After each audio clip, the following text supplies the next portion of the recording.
Everyone, welcome back to my new video. हम लोग जो है एमडी कैट की series basic concept chapter number first year है हमारे पास। फर्स्ट ईयर की हम लोग केमिस्ट्री को हम लोग पढ़ रहे थे। उसमें हम लोगों ने मैस ओवर मोलर मैस को देखा। उसके बाद लास्ट वीडियो में हम लोगों ने देखा था कि हम लोगों ने कोवेलेंट बॉन्ड्स फाइंड किए थे, वो with the help of molecular volume से, वॉल्यूम ओवर मॉलिक्यूलर वॉल्यूम से। मगर अब हम लोग जो है अगला टॉपिक अपना स्टार्ट कर रहे हैं। तो इसमें हम लोगों ने दो चीजें जब हम लोगों ने यहाँ से निकाल ली हैं। अब मैं आपको अगला क्वेश्चन बताती हूँ, उसके हिसाब से फिर हम लोग चलते हैं इंशाल्लाह। अब हमारे पास अगला क्वेश्चन है जी। अब बात पता क्या है, क्वेश्चन वही आता होता है, सारा का सारा क्वेश्चन वही आता होता है। मसला क्या आता है या फिर डिफरेंस क्या आता होता है, हमारे पास एलिमेंट चेंज हो जाता है। अब लेट्स सपोज अब हमारा अब वाला जो क्वेश्चन है, अब वाला क्वेश्चन जो है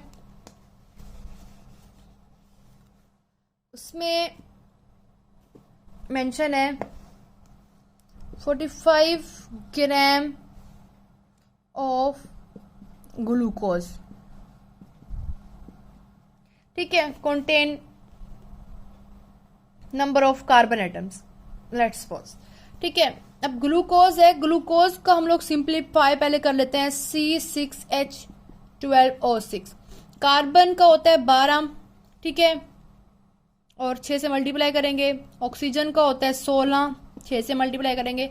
हाइड्रोजन का होता है 12 और वो 12 ही आ जाएगा। अब 60, इसका आ गया 72, ठीक है, और इसका आ गया 80, 96 आई थिंक समथिंग, ठीक है। इसका जब हम लोग इसको सिंप्लीफाई करेंगे तो हमारे पास इसका आंसर आ जाता होता है 180। ग्लूकोज का हम लोग देखें, हमारे पास C6H12O6 के जब हम लोग मोलर मास निकालते हैं 180 आता होता है, ठीक है। जब इसको आप लोग प्लस करेंगे इन तीनों को तो इसका आपका 180 आ जाएगा। अब क्या बात है कि सिंप्लीफाई कर लिया। अब हम लोगों ने, हमारे पास क्वेश्चन था 45 ग्राम, ठीक है, 45 डिवाइडेड बाय 180। अब उन्होंने कहा नंबर ऑफ कार्बन आइटम्स, तो कार्बन होते हैं 6 उसके अंदर, तो मल्टीप्लाई बाय 6 हम लोग कर देंगे सिंप्लीफाई, ठीक है। 6 1 एंड 6 36 के हिसाब से अगर करते हैं, ठीक है। और अगर यहाँ पे मैं 5 के ऊपर चलती हूँ, सॉरी 3 के ऊपर चलती हूँ, समझे 12, और इसकी इधर आ जाएगा हमारे पास 15, ठीक है। अब हमारे पास सिंपल यहाँ पे हम लोग इसको अलग इस तरह से करके लिख देते हैं, तो 5 और 4 हमारे पास इधर इसका आंसर आया, लेट्स सपोज। अब हम लोग इसको सिंप्लीफाई, मजीद सिंप्लीफाई जब हम लोग इसको करेंगे, सिंप्लीफाई करने के लिए हम लोगों ने क्या करना है, अब इसको अब हम लोग यहाँ पे 5 अंदर रखेंगे, 4 बाहर रखेंगे, एंड देन इसको यहाँ से 1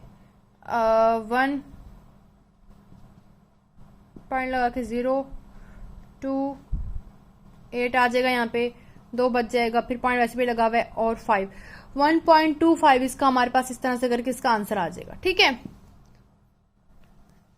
उम्मीद करती हूँ कि आपको इस समझ में आ गया। अगर आपको नहीं समझ में आता तो आप लोग मेरे से दोबारा पूछ लेगा, मैं आपको दोबारा जरूर समझा दूंगी और आपको सारी बातें क्लियर कर दूंगी। अच्छा, मैं आपको एक और बात भी सिंप्लीफाई यहाँ पे करते जाऊँ, बताती जाऊँ। अब हम लोग क्योंकि फॉर्मूला कर रहे हैं मैस ओवर मोलर मैस, तो बच्चों ने पूछा है कि जी अगर हम लोग मैस और मोलर मैस कर रहे हैं तो आप यहाँ पे जो एक और वैल्यू लिख रही हैं वो किस चीज की वैल्यू लिख रही हैं, वो नंबर ऑफ स्पीशी है, वो एक और फॉर्मूला होता है। हम लोग, हमारे पास बेस फॉर्मूला यही है, लेकिन जो आगे हम लोग लिखते हैं यहाँ पे वो उसकी डेरिवेटिव होता है, वो नंबर ऑफ स्पीशी होता रहता है, वो हमारा रिक्वायरमेंट होता है। जब जैसे हमारे पास नंबर ऑफ कोवेलेंट बॉन्ड्स तो हम लोग नंबर ऑफ कोवेलेंट बॉन्ड्स लिखते हैं, नंबर ऑफ कार्बन पूछे कार्बन लिखेंगे, नंबर ऑफ हाइड्रोजन, जो भी क्वेश्चन में हमारे पास रिक्वायरमेंट होती है वो यहाँ पे आती होती है, ठीक है। हम लोग मैथ्स ओवर मोलर मैथ्स तो इस दिन लाइक वो बेसिक ही है, उसको करेंगे, आगे हमारा क्वेश्चन सॉल्व होगा। मगर जो ये वाली चीज होती है वो समथिंग एल्स होती है, वो उसको देख के हम लोगों ने बाकी सारा का सारा चेंज करना होता है। जैसे हमारे से वो पूछते हैं कि कार्बन कितने बॉन्ड बनाते हैं, तो हम लोग 4 बनाते हैं, 4 से मल्टीप्लाई करेंगे। नाइट्रोजन कितने बॉन्ड बनाते हैं, 3 बॉन्ड बनाते हैं, 3 से मल्टीप्लाई करेंगे, ठीक है। अगर वो कहता है कि वैलेंस कार्बन की वैलेंस शेल में कितने इलेक्ट्रॉन्स होते हैं तो वो लिखेंगे। मतलब वो जो चीज हमारे पास रिक्वायरमेंट हमारी होगी, क्वेश्चन में जो हमारी रिक्वायरमेंट होगी उसके मुताबिक हम लोगों ने इसको सिंप्लीफाई करना होता है। अब जैसे mass over molar mass multiply by species या फिर सब्सटेंस या फिर क्वांटिटी, जो भी आप इसको बोल लो। इस तरह से करके आप लोग इसको सिंप्लीफाई कर सकते हो, आसानी से आप लोग इसको याद कर सकते हो। बहुत ही आसान तरीके है, थोड़ा सा मेहनत है, मेहनत करें, कुछ दिन है, उसके बाद आपको ये बहुत आसान से समझ में आना शुरू हो जाएगा।